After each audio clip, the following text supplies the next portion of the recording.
De todo lo que he estudiado en estos años, he sido profesora muchos años de la Cátedra de Geografía Humana de Ciencias Políticas de la Universidad Católica de La Plata. Y en esa materia, mi materia, he estudiado todo aquello de lo que les voy a hablar hoy. Antes que nada, quiero decirles además que soy médica, tengo 6 especialidades y tengo 8 hijos. Y ya tengo 14 nietos.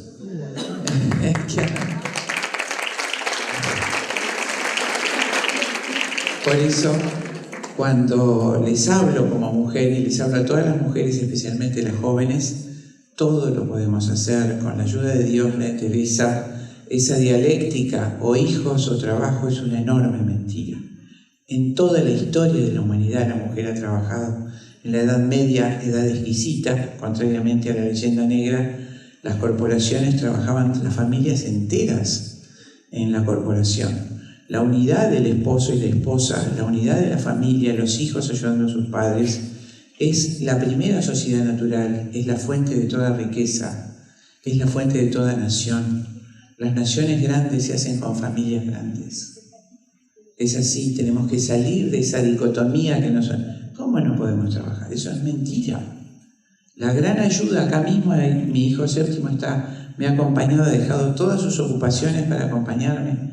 Los hijos son nuestra gran compañía, nuestra gran ayuda, y los que van a continuar con sus hijos cuando nosotros partamos de este mundo. Bien, al ver y estudiar y al haber recibido de la cuna toda esta infamia que vivió grandemente toda Europa, toda esta infamia que está viviendo nuestro país ya desde la universidad, la década del 70, sometida al ataque guerrillero marxista. Yo tenía 18 años, 19, 20, 21, y vi descarnadamente lo que mis tíos abuelos ya me habían contado de los primeros años de la Rusia comunista, etc. Bien, con esa introducción vamos a abocarnos al tema que hoy he elegido para nosotras las mujeres: ideología de género, instrumento de la revolución marxista. Seguimos. Es importante que tengamos conciencia de que existe un gobierno mundial. Tiene su origen en el año 1903, cuando muere la reina Victoria. Inglaterra, preocupada por el mantenimiento de su hegemonía, decide por primera vez asociarse a las familias que llaman los plebeyos, pero dueños de las grandes fortunas del mundo. 1903.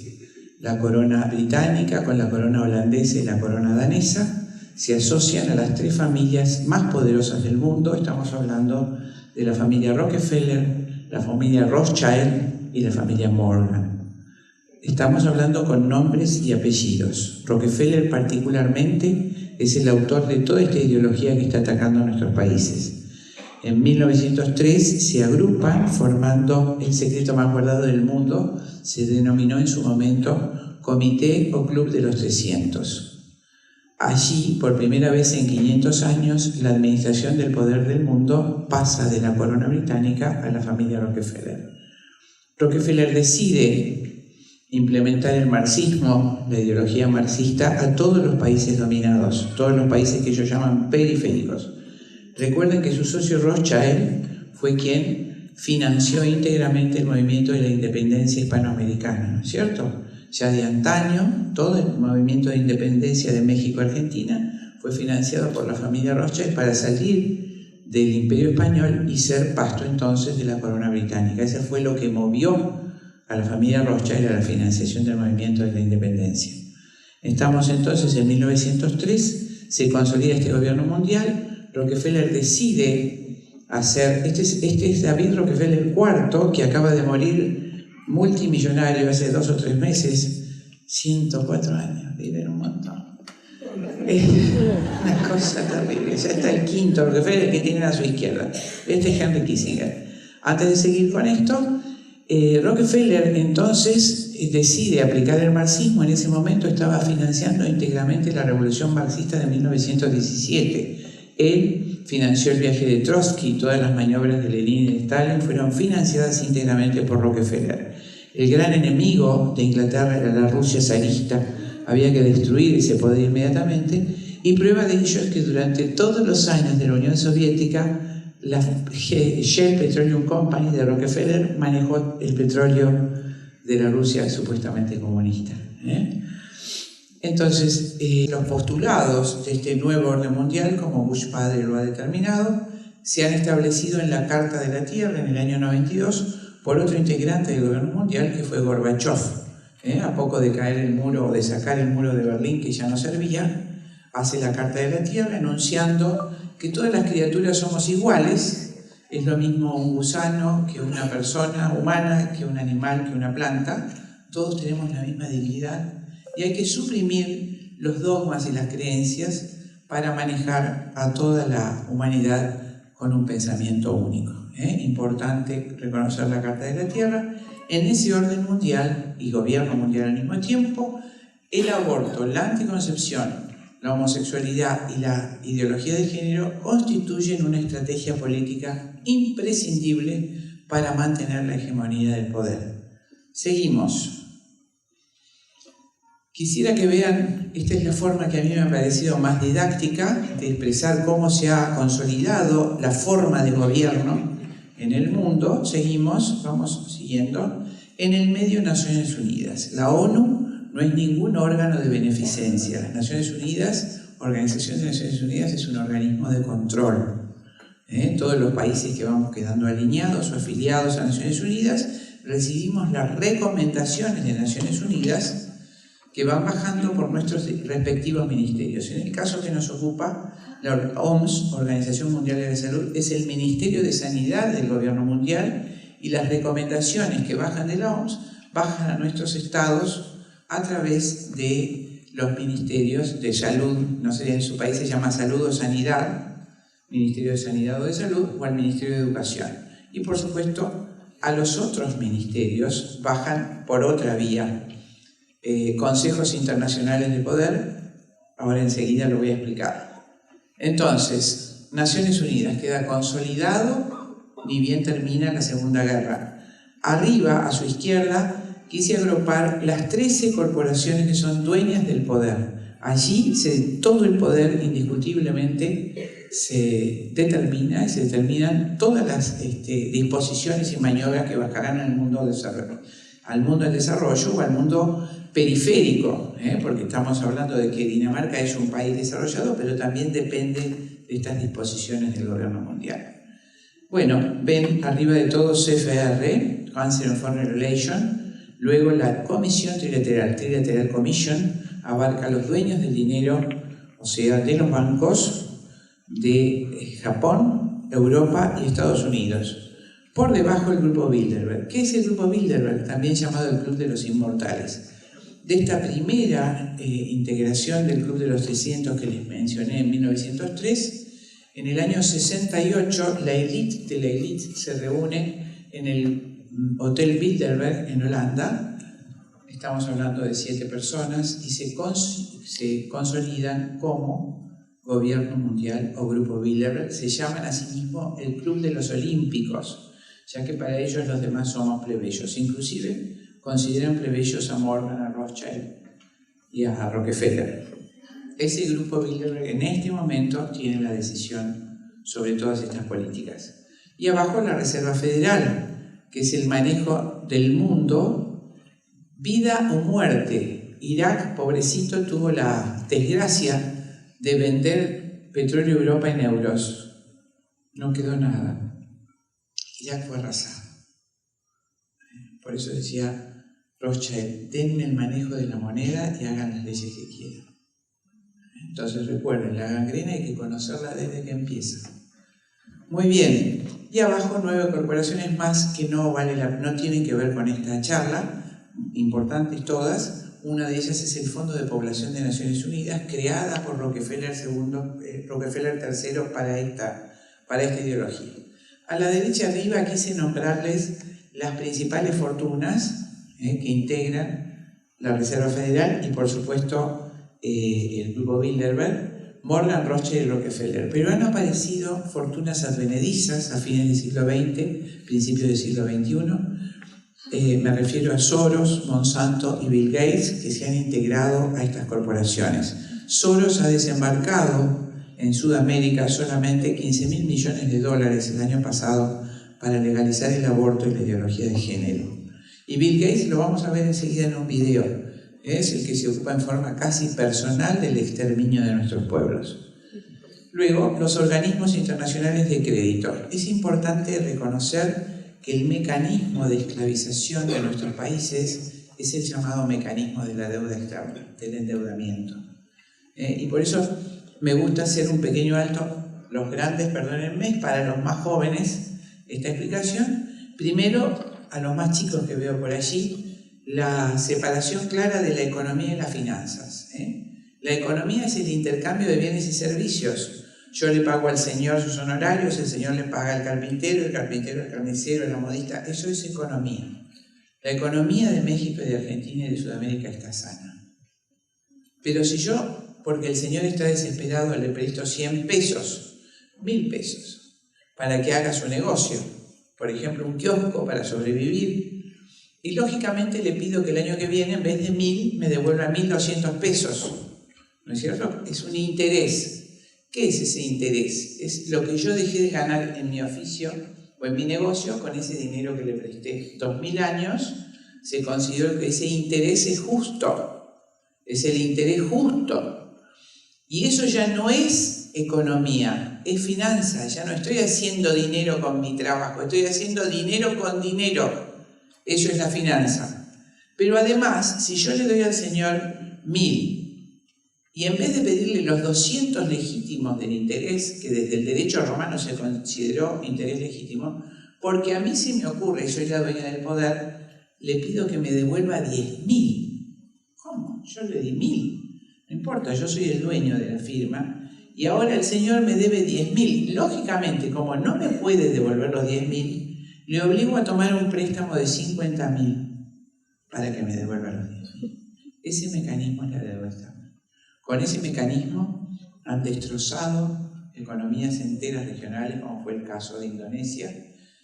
Uno de los autores que es interesante leer fue un funcionario del Banco Mundial, John Perkins, que cuenta así historias de un gángster económico, y así se hizo el Imperio Americano.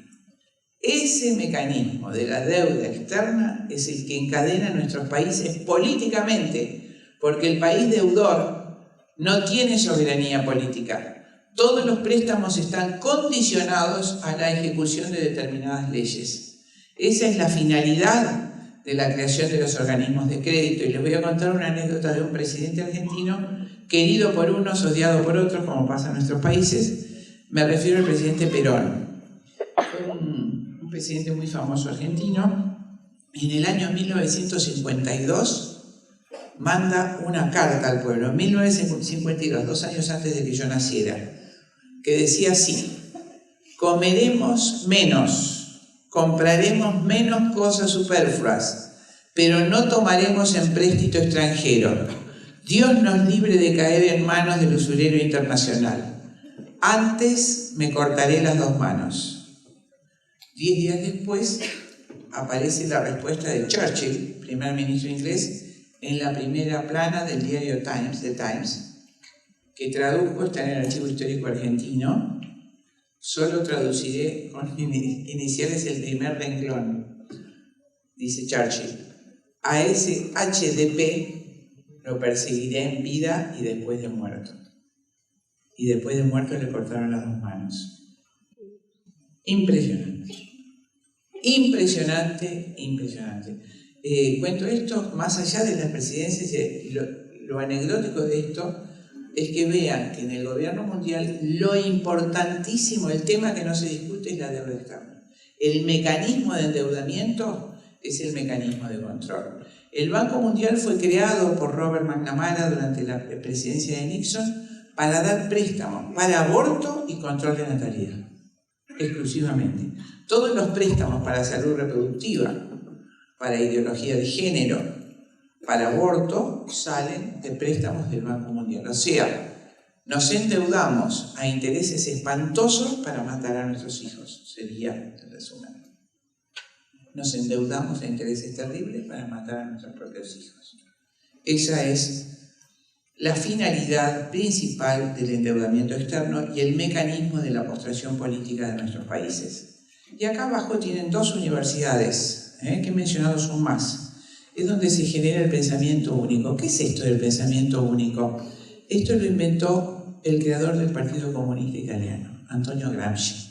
En 1921 crea el Partido Comunista Italiano y en la Segunda Guerra cae en la cárcel del Duce, cae preso en la cárcel de Mussolini, y como los dos eran intelectuales, se respetaban mutuamente, fue como si les dijera una prisión domiciliaria. Estaba en un departamentito y Mussolini le alcanzaba libros, revistas y demás para que lea y escriba, y allí escribió Antonio Gramsci los famosos cuadernos de la cárcel. Y en esos cuadernos, ¿qué dice? Dice que la Iglesia Católica increíblemente ha logrado que todo Occidente tenga un pensamiento común. Es decir, todos creen en los 10 mandamientos: no matar, no robar, respetar padre y madre. En cambio, dice Gramsci, nosotros los comunistas solo tenemos la gente universitaria que nos sigue, los estudiantes universitarios, el resto del pueblo nos detesta. Entonces tenemos que copiarnos de la Iglesia Católica. Si nosotros cambiamos sus costumbres ancestrales y sus creencias y los convencemos de que siempre pensaron así, y para eso usamos los planes de estudio y los medios masivos de comunicación, la revolución armada no será necesaria, la revolución se hace sola. Este proceso que se llama gramscianismo, esta revolución gramsciana, fue aplicada a rajatabla en los países nuestros después de la Segunda Guerra. Y para crear ese pensamiento único, el CFR manda a las dos universidades, hay tres, Manhattan, Chicago, pero estos son los más importantes en este tema, las directrices de los lineamientos universitarios para las políticas de estudio, para los planes de estudio. Ustedes van a ver que todos los niveles tienen evolucionismo como religión, en todos los planes de estudio, en todas las materias transversalmente tienen género, en todos, es decir, esos lenguajes. En Argentina existe un organismo que se llama CONIAU, y en México hay uno análogo que no pude averiguar cómo se llama. Entonces, nosotros en Argentina, cuando hacemos una universidad o un colegio secundario, primario, hacemos la currícula del contenido de estudios. Ese contenido va al Ministerio de Educación de nuestro país y el Ministerio de Educación lo somete a la CONIAU. La CONIAU está en contacto con Harvard y Johns Hopkins, y si ellos no aprueban el contenido, nuestra universidad no se puede concretar. Nos pasó en la Universidad Católica de La Plata, concretamente con el programa de psicología, una carrera hermosa, diseñamos con antropología, filosofía, muchas otras escuelas psicológicas, superando ampliamente el freudismo, el psicoanálisis. Tuvimos 7 egresos y al cabo del mismo la CONIAU nos notifica que no acreditan nuestro diploma. Hubo que sacar, para que le dieran el diploma a los chicos, sacar nuestro programa y poner el programa, por supuesto, materialista y freudiano, acorde con Harvard. Y ahí se autorizó la Facultad de Psicología. Así se maneja, eso es el pensamiento único. Hay un control enorme de todos los planes de estudio en todos nuestros países, y prueba de ello es que, fíjense cómo es posible, México, Argentina, ¿cuántos miles de kilómetros nos separan? En todos los medios de difusión, en todos los colegios, el mismo tema, el mismo discurso. 500.000 mujeres que mueren por aborto al año, millones de mujeres que mueren. Todo eso, por supuesto, que lo he estudiado a fondo, es una enorme mentira. Estados Unidos, después de haber legalizado el aborto, quiero que sepan, tiene 1 millón de abortos al año. Hace 3 años tuvo 1,5 millones de abortos en el año. Desde que legalizó el aborto en 1973, 60 millones de estadounidenses no nacieron. Y España, otro genocidio semejante. Uruguay ni hablar. Nuestro hermano país Uruguay, que es el estado experimento del gobierno mundial, nosotros lo queremos muchísimo. Uruguay como una parte nuestra. Se le aplicó el aborto a través del marxista Mujica en el año 2013. Allí tenía ese primer año, 6.000 abortos legales. 2014, 7.000 abortos legales. 2015, 8.000 abortos legales. 2016, 9.000. 2017, 10.000 abortos legales. Uno solo por violación. Por supuesto, Uruguay, un país totalmente despoblado, ¿en cuántos años desaparece? Rápidamente su población. Entonces, pensamiento único, y allí los dos grandes instrumentos del gramscianismo. En 1950, entonces, terminada la guerra, Rockefeller segundo compra Hollywood, que es el gran agente de propaganda del gobierno mundial. Y me remito a los dos casos conocidos por todos nosotros. Ustedes tienen a Verástegui, que fue sancionado, castigado, expulsado, y por supuesto Mel Gibson, por haber tenido la temeridad de hacer La Pasión, como está en el Evangelio, la película de La Pasión, fue expulsado de Hollywood y de todas las agencias de espectáculos del mundo. Él se tiene que promover su propia película, financiarla, publicitarla solo. Fue expulsado y se le prohíbe toda ayuda de todos los medios de arte. Ese es el control férreo que ejerce Hollywood sobre toda la programación que nuestros países reciben. Y por supuesto CNN, creada por Ted Turner, el íntimo amigo de Bill Gates. El CNN controla todos los canales de televisión. Todos. Y por supuesto todos los diarios de gran tirada. Hace pocos años, 3, 4, dijo públicamente: en Sudamérica hay que aplicar la ley de Mao Zedong, castigar con cárcel al padre que se atreva a tener al segundo hijo. Qué pensamiento noble de Ted Turner. Y en otra, configurando el club de bien que se ocupan de hacer las vacunas esterilizadoras, dijo claramente que un número aceptable para la población sería 500 millones de habitantes en el mundo. Ellos, ¿no? Esos 500 millones de habitantes. Bueno, y allá ven a su izquierda arriba IPPF, poderosa Federación Internacional de Paternidad Planificada, par en pares, creada entonces en 1952 para establecer el aborto y el control de natalidad en todos los países dominados. Seguimos. La próxima. Bueno, acá les puse el segundo órgano de poder, que es la Comisión Trilateral, Trilateral Commission. Me gusta graficar las cosas para que se entiendan claramente. Fíjense cómo arriba está el grupo Rockefeller, que manda a la Comisión Trilateral cómo se va a administrar el dinero del mundo. Esta baja en la oficina del presidente. Las tres secretarías más importantes son la del Tesoro, Defensa y la Secretaría de Estado. Secretario de Estado era Henry Kissinger, lo vamos a ver enseguida. Y acá a la derecha tienen las principales agencias de inteligencia del gobierno mundial, de la Comisión Trilateral. Por ejemplo, Interpol, IBM, Coca-Cola, Exxon, John Deere. Todas estas empresas, además de ser empresas de grandes negocios y pertenecer al gobierno central, son las grandes agencias de inteligencia. Seguimos. Próxima.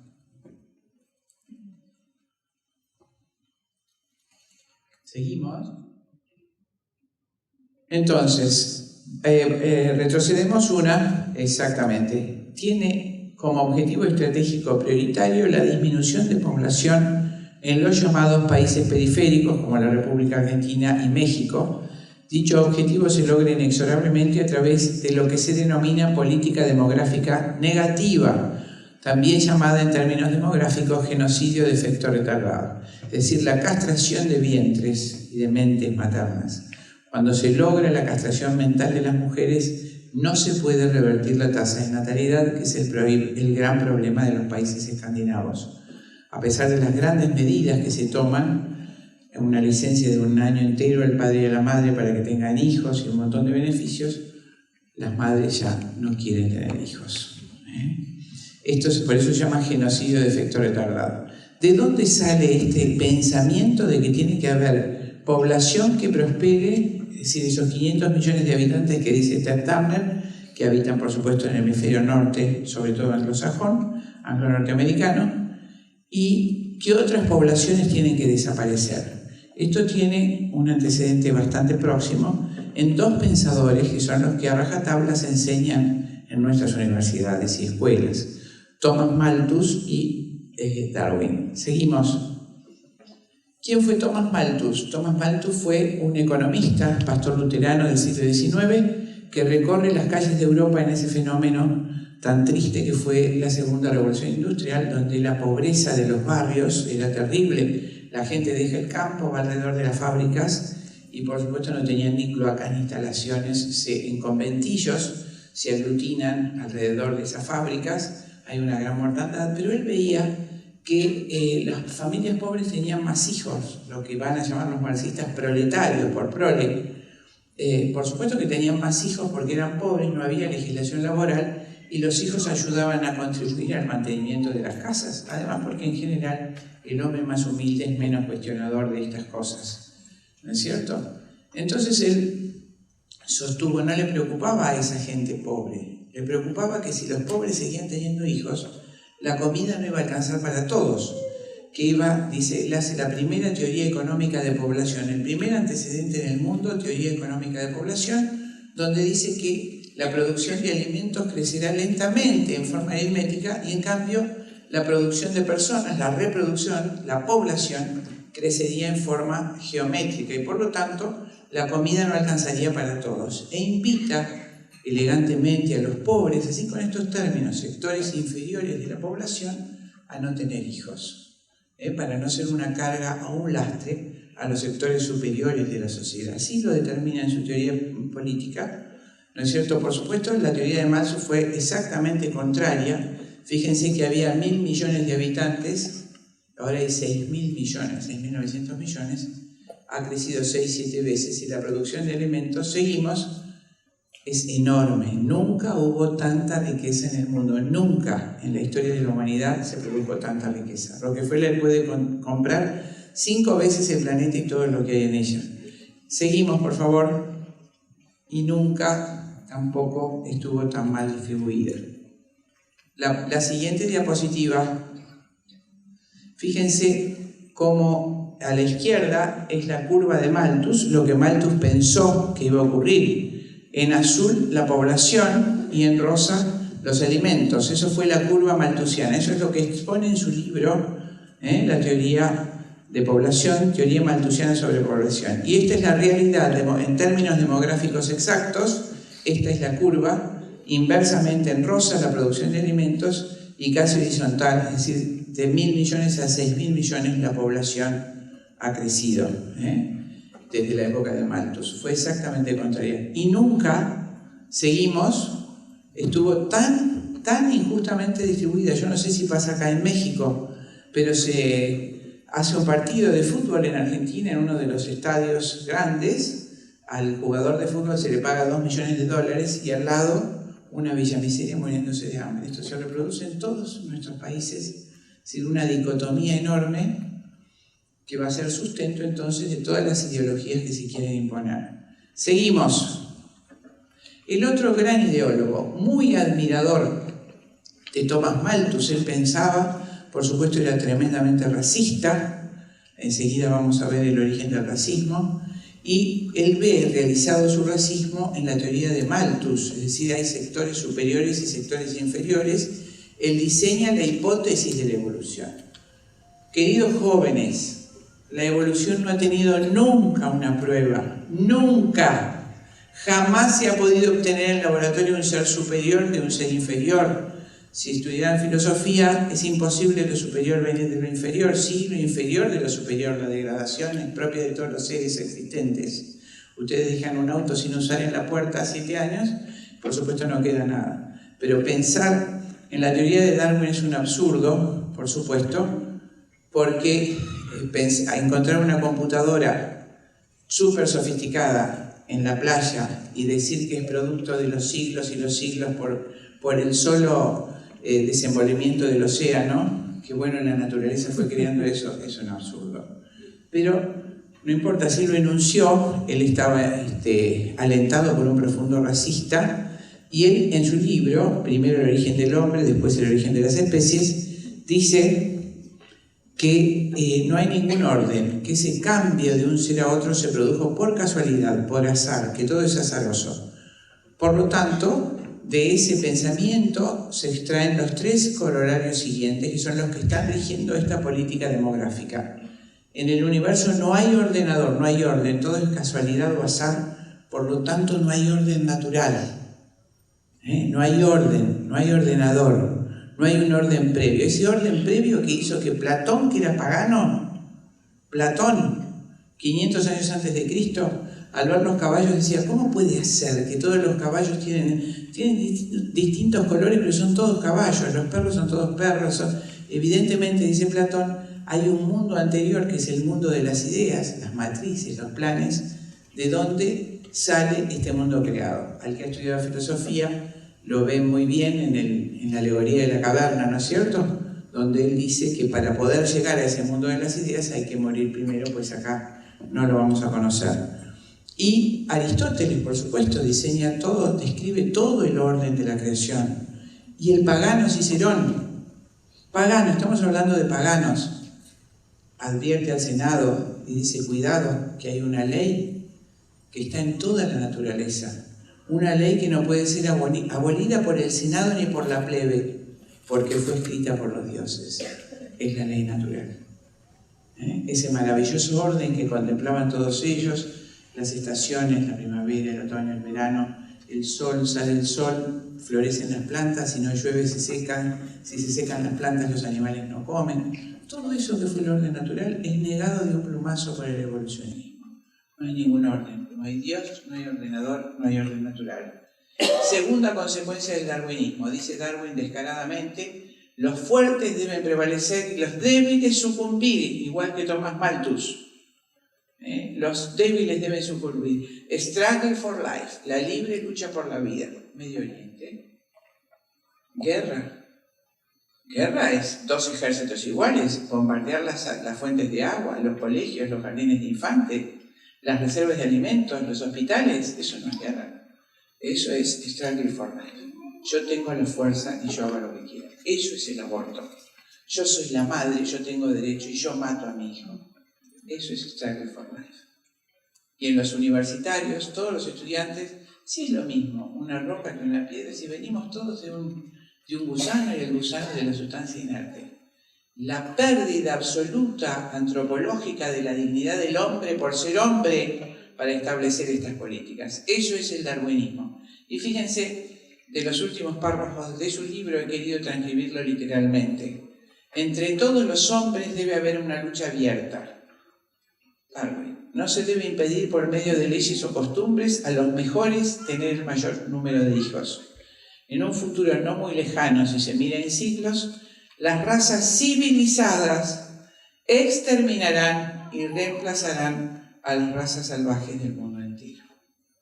Eso es lo que le están enseñando a nuestros hijos en las escuelas. Cuidado.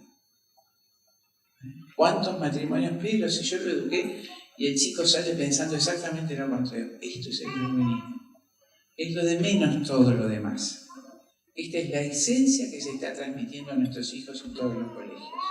Para eso se impone el darwinismo. De hecho, en Estados Unidos se había prohibido toda otra enseñanza de otra hipótesis del origen del universo.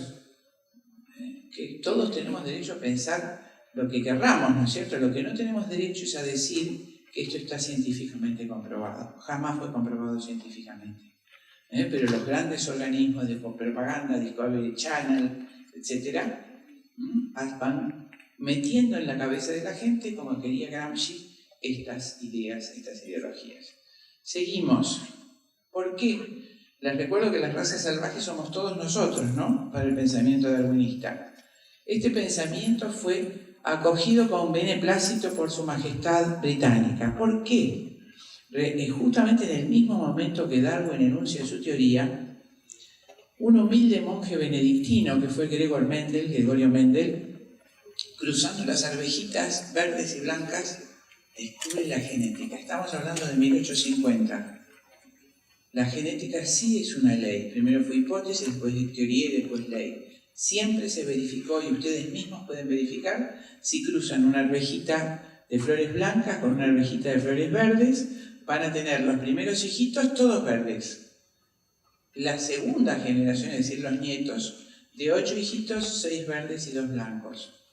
Y así sucesivamente. Mendel descubre que en nuestro genoma, en nuestras células, hay pequeñas partículas que se llaman genes, que transmiten indisolublemente las características de una especie a otra.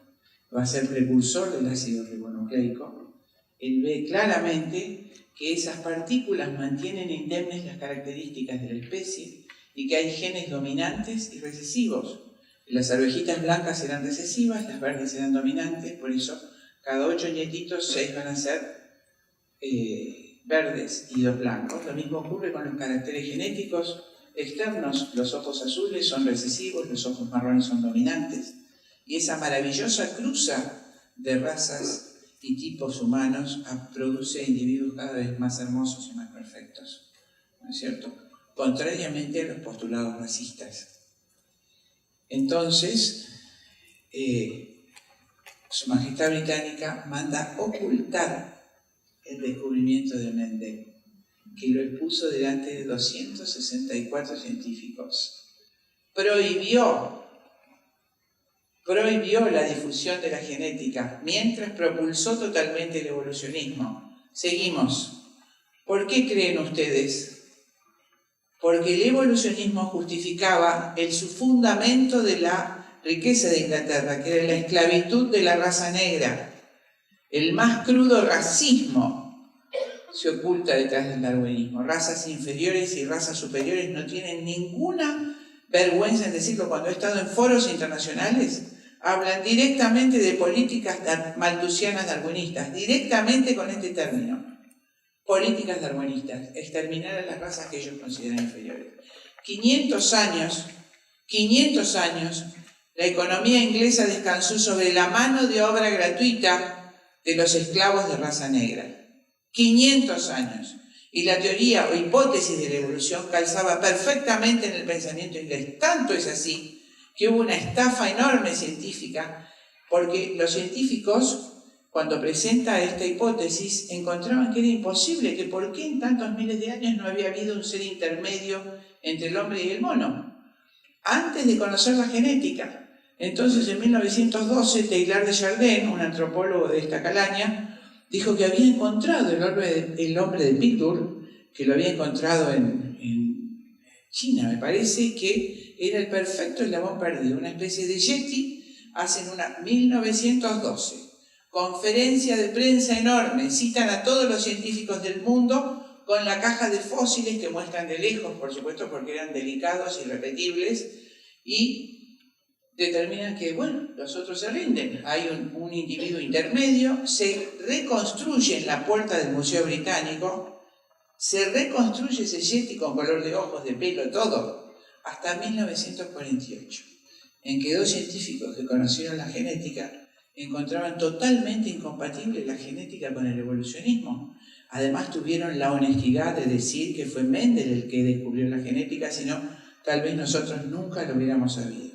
Entonces se acercan al Museo Británico, el presidente Vice Smith, por supuesto ya no tiene manera de evitar mostrar los fósiles, y oh sorpresa, los fósiles estaban todos adulterados por manos expertas. De aquella expedición de 1912, las únicas manos expertas eran las de Teilhard de Chardin, envejecidos, pintados. Ustedes tienen en México un colega mío, un gran antropólogo, que es el doctor Leguizamón, creo que está en la Universidad de Guadalajara, que ha escrito sobre esto el libro Fósiles Polémicos, como muestran cómo fueron adulterados todos los fósiles, incluida la rodilla de Lucy, todos los fósiles para justificar la evolución. Y otros libros sobre el origen de la vida. Pero recuerden, en ese momento se dijo que fue una broma. Cuando se supo esto, una exquisita broma de Teilhard de Chardin, se tapó todo, hubo por allí algún suicidio, y solamente un medio coloquial, por supuesto salió en todos los medios científicos, ¿no es cierto? Pero en los medios coloquiales solo la prestigiosa revista Selecciones del Reader Digest, creo que ustedes también la reciben, en el año 1997, con la nota de tapa, el fraude científico más grande del siglo. No, ni Life ni ninguna otra revista publicó esta barbaridad. Seguimos, por supuesto, ese movimiento malthusiano y darwinista, con raigambre, por supuesto, en el más profundo racismo, crea lo que se llama movimiento eugenésico. El movimiento eugenésico nace entonces con estos 2 pensadores. Su finalidad es el control de natalidad, y el control de natalidad consiste en el exterminio de los pobres y de los pueblos incivilizados de lo que llaman tercer mundo. Seguimos, vamos a ver quién es la creadora de este movimiento eugenésico. Es esta señora, Margaret Sanger. Margaret Sanger, creadora del movimiento feminista norteamericano, estadounidense.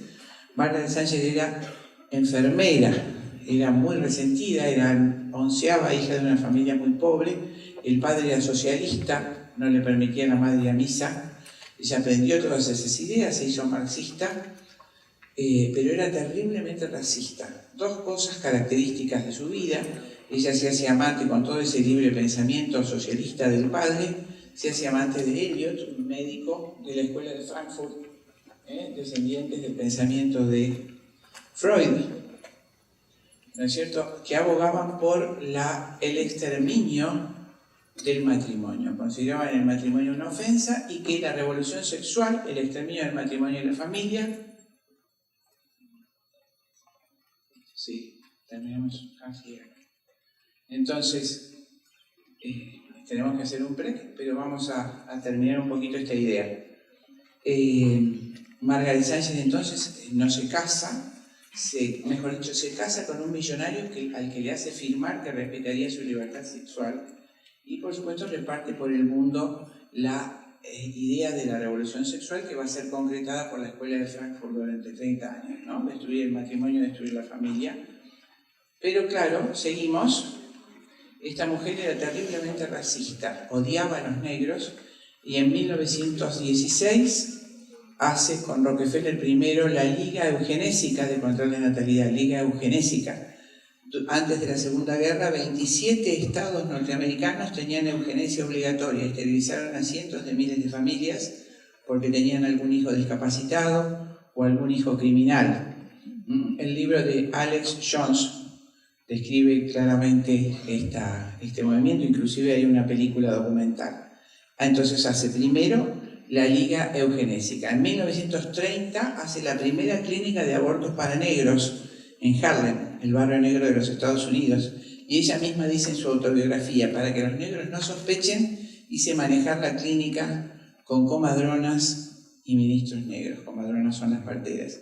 Ella escribe el libro El pivote de la civilización, que hay que leerlo, la creadora del movimiento feminista norteamericano, El pivote de la civilización, donde dice que las iglesias hacen muy mal en ayudar a los incapacitados, a los humildes y a los pobres, porque esa gente constituye un lastre pesado para los sectores superiores de la sociedad. Y esa gente no tiene derecho a vivir en el mundo. Textuales palabras.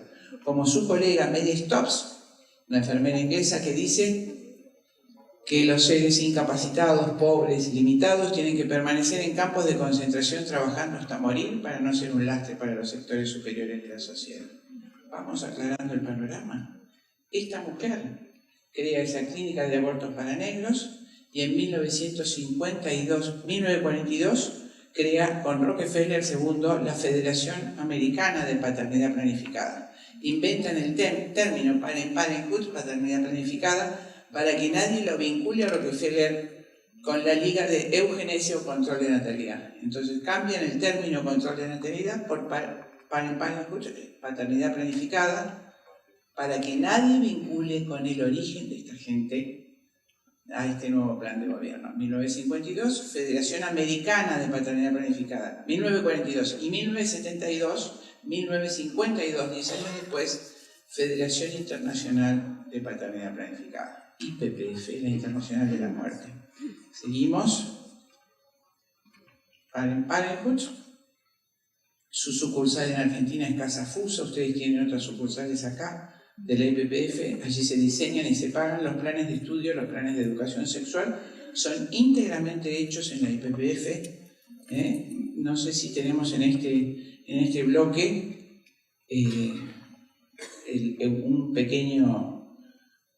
una recensión de una película documental que hacen los médicos de la IPPF. Bueno, como instrumento esencial de esta política demográfica, la Fundación Rockefeller desarrolló y financió a través de la IPPF la primera experimentación masiva de anticonceptivos en 1950 también, cuando crea también el Fondo de Población de Naciones Unidas. Experimentó con 1.720 mujeres panameñas que murieron.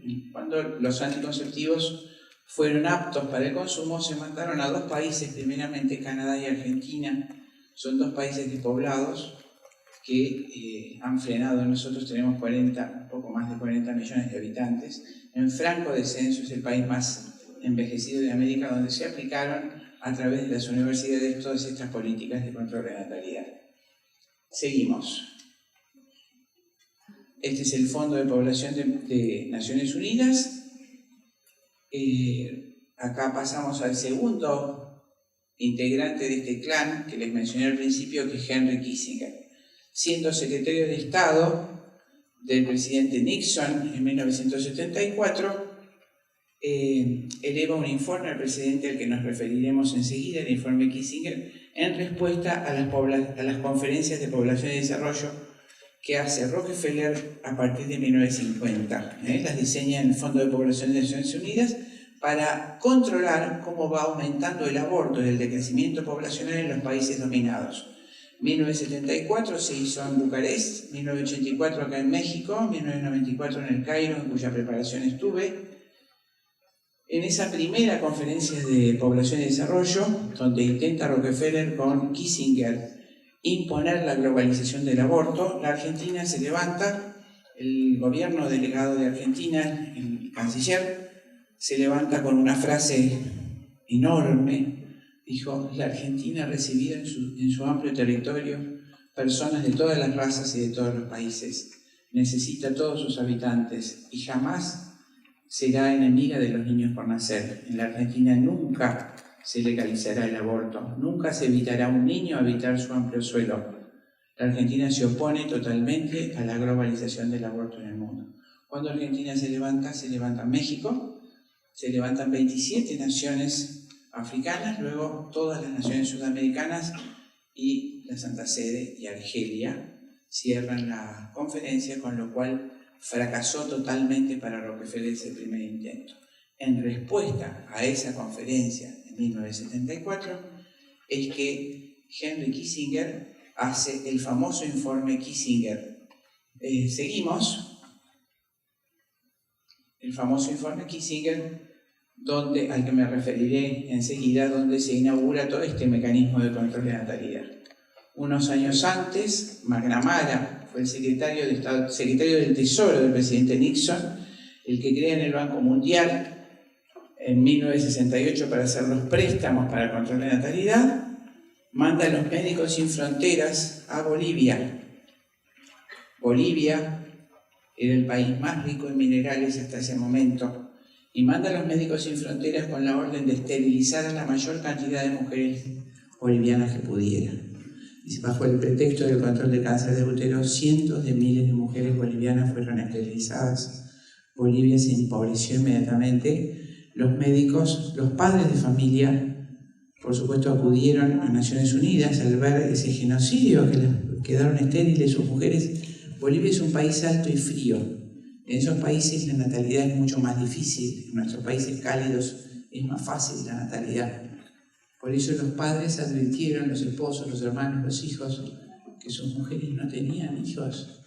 A los 3 años acuden a Naciones Unidas, ven que esto es consecuencia de esa intervención de los médicos, los ignoran, entonces matan a los médicos. Fueron asesinados todos los Médicos Sin Fronteras y hacen una película documental que aconsejo, que se llama Sangre de Cóndores. Está en quechua, subtitulada, está en internet. Nosotros mismos la subimos en la universidad cuando la sacan o la hackean. Sangre de Cóndores. Esta es la portada. Seguimos volvé para atrás. Estos son los dichos de McNamara, secretario de Estado del Tesoro del presidente Nixon. Es más útil invertir $1 en el control de natalidad que $10 en ayuda al desarrollo. $5 invertidos en el control de la población equivalen a 100 en crecimiento económico. Toda esta política mundial parte de estos primeros políticos. Hacemos un alto, tomamos un break y seguimos enseguida.